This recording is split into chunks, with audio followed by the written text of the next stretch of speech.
So we got another unusual call. In this case, it's a flatbed.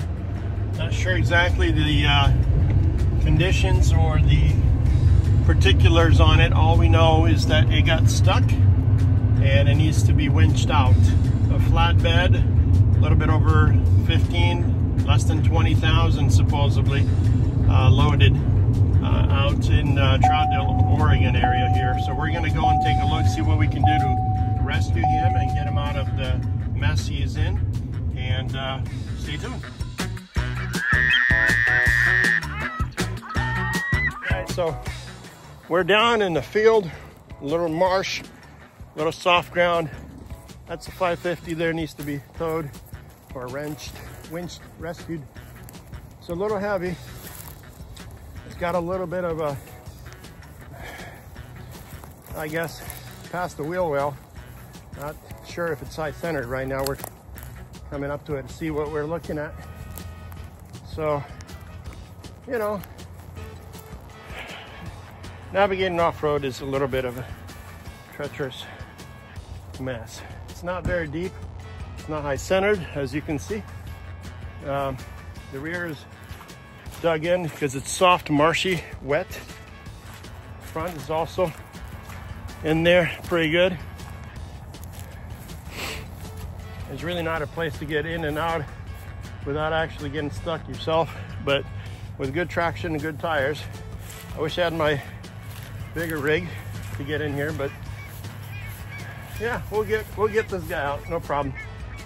How much weight do you think you have in your barrels? Those barrels are empty, so those are super light. One of these is pretty heavy. The other, I would guess, probably about all maybe 1,000 pounds. Okay. Three. All right. Should I? No, you're good. Put those on? No, it's fine.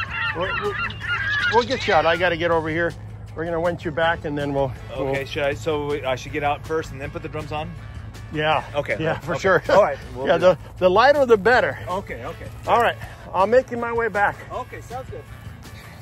So one of the things you got to do is whenever you're dealing with a field like this, you know, you want to make certain that you're walking, ground guiding the path that you're going to come out to. In this case, this is the path the vehicle came in, so we're going to go down the same path. You want to look for obstacles that are going to mess up your tires. Obviously, that's important. And now it looks like there's a different path over here that might be easier to access. It's a little harder road this direction, which is where it actually came in. It's a little softer and there's a little bit of wetness and marsh, a little bit of wet substance. We're all the way back there, if you can see.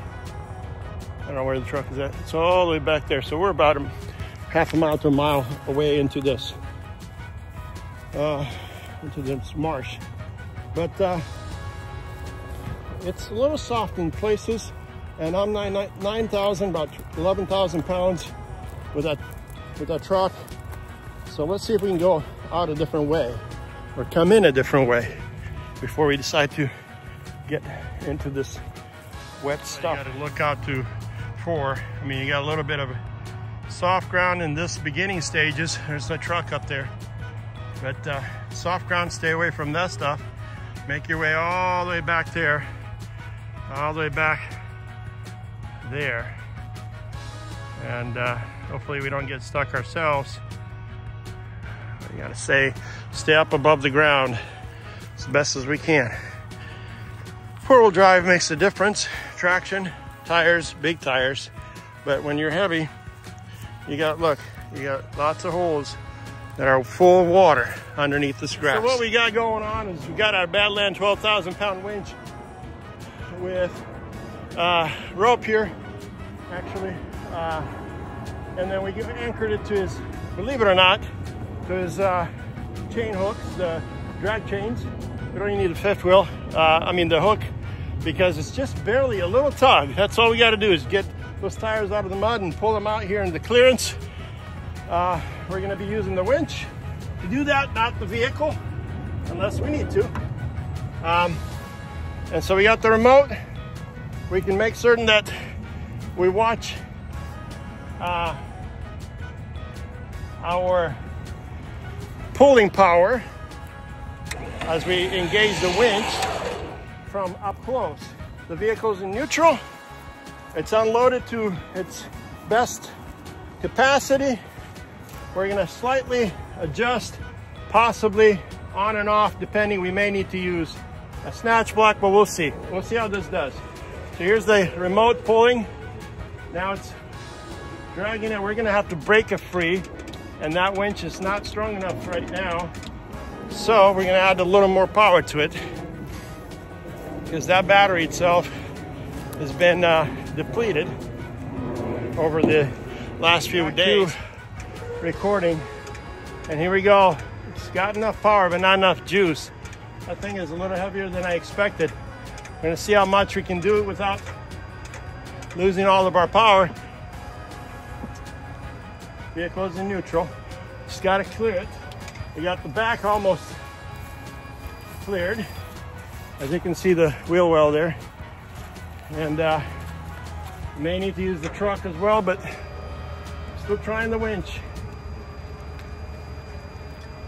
Slowly, slowly working.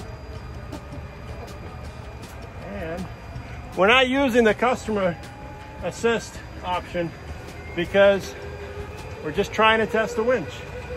Now this vehicle by itself is probably like 9,000 pounds GPRW, plus all the things up there, 10,000 or some change.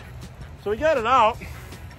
We're gonna continue pulling it out clearly away from any obstacle that will get, which means that the front wheel, the steers, we don't want those steers to get in, hooked up in there. Look at that. It wasn't nice centered, but you would have, a couple more turns, you would have got the drive line up there. Yeah, I certainly tried.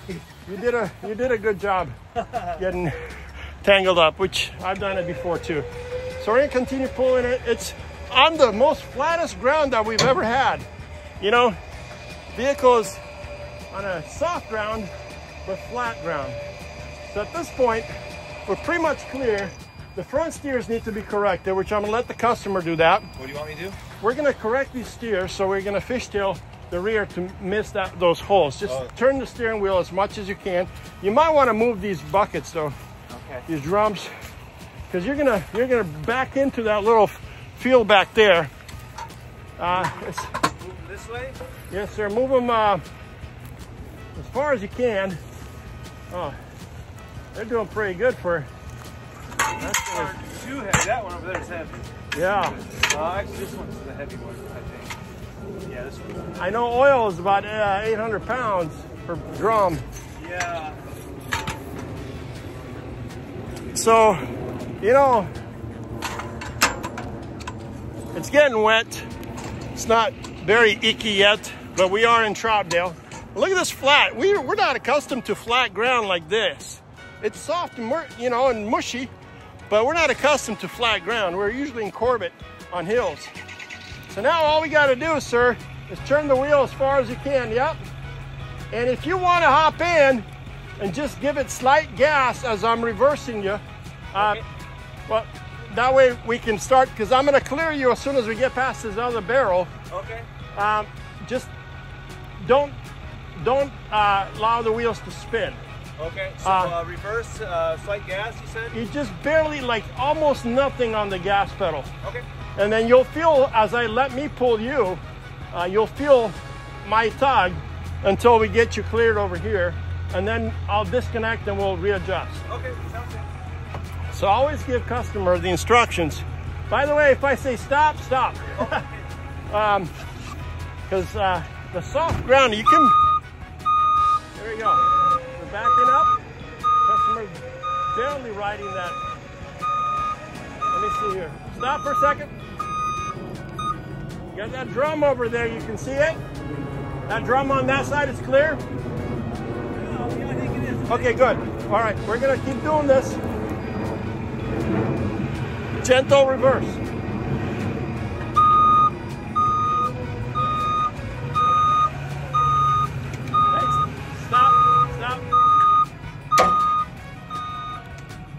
Go ahead and gentle reverse.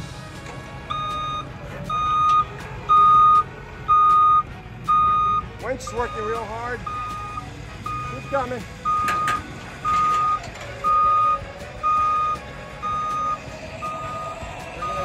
up here really quick. And stop right there. Okay, now we're going to disconnect, put it in park for a second. Let's see what your front looks like to make sure we're clear on this side. Yeah, look at that hole. That's a deep hole on both sides. So we're on good trajectory. My concern always is this steer front passenger side always makes his way here. So I made certain that we're clear of that. Okay. So now we're gonna free you up and we're gonna gently ride it in reverse so we can clean it up onto that you know, grass area. So straighten up? Yeah, just let me unhook the winch first. Okay.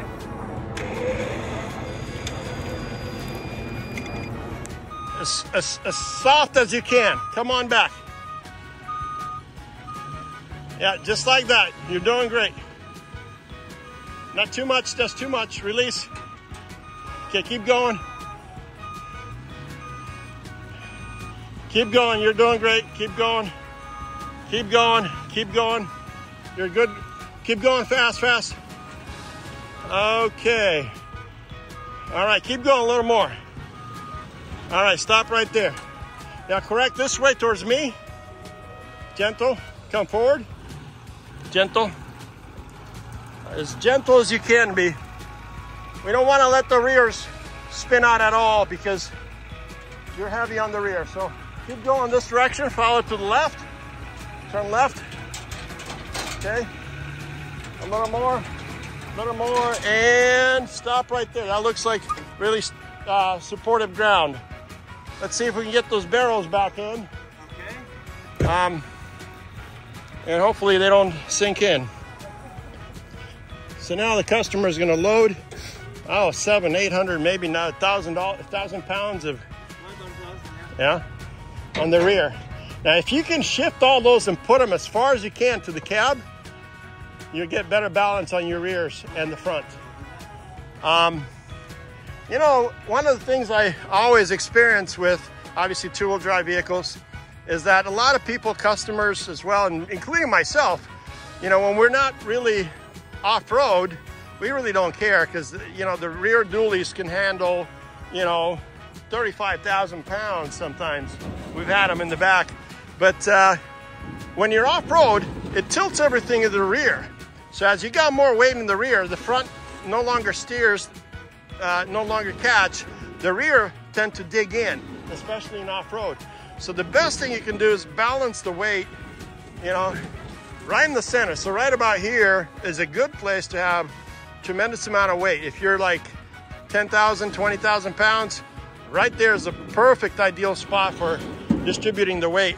That way it's not too much on the rear, not too much in the front, and you can get around without actually digging yourself in.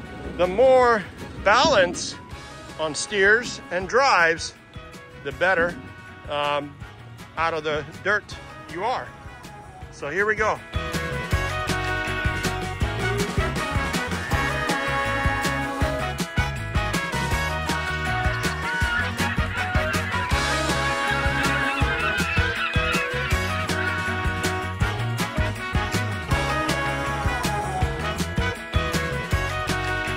As we're still sitting here, I walked the line, basically walked the path. The rain is kind of held out a little bit, but it comes in slowly, you know, wet, sprinkle. But like I showed you guys earlier, the gentleman is moving all the weight, distributing it all the way in the front, on the front steers, as close as you can to the steers, because we got a lot of weight on there. And we don't want to have to yank them out again. And the barrels that he's got up there. So being that this is, I mean, I'm stepping into it and I'm digging my heels in and I can hear water. So it's going to be an interesting escape out of here.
Okay, it looks like he got stuck again, so I gotta go see what we can do. Down here, we use the J hook up at the front hook.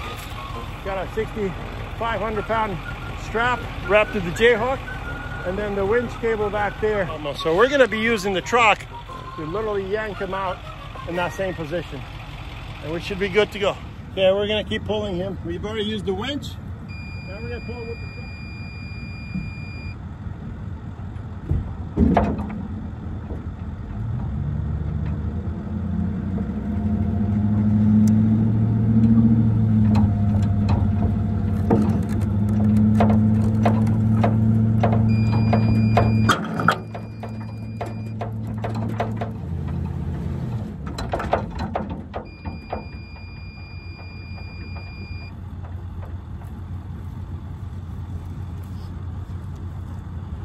Okay, we're kind of getting there.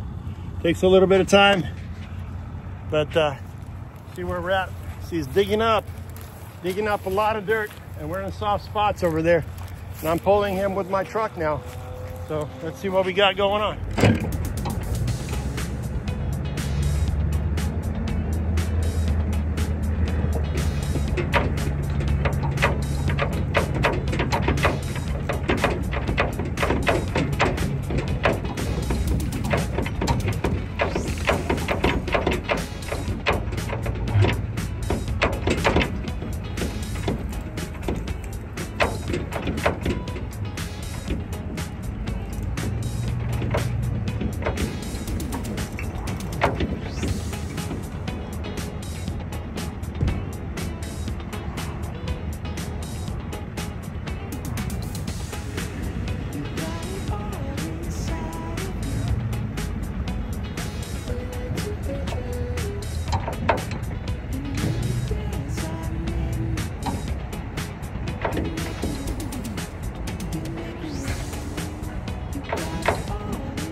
All right, and that is how you do it. We got him out. Truck is good. A little bit off-road and all that stuff, but hey, you know what? It is what it is. Sometimes you got to make it do. West Express Environmental out of Vancouver. They're cleared. They really need gravel in there to get around. I mean, that's mush, essentially. So, all right. Thanks for watching, guys.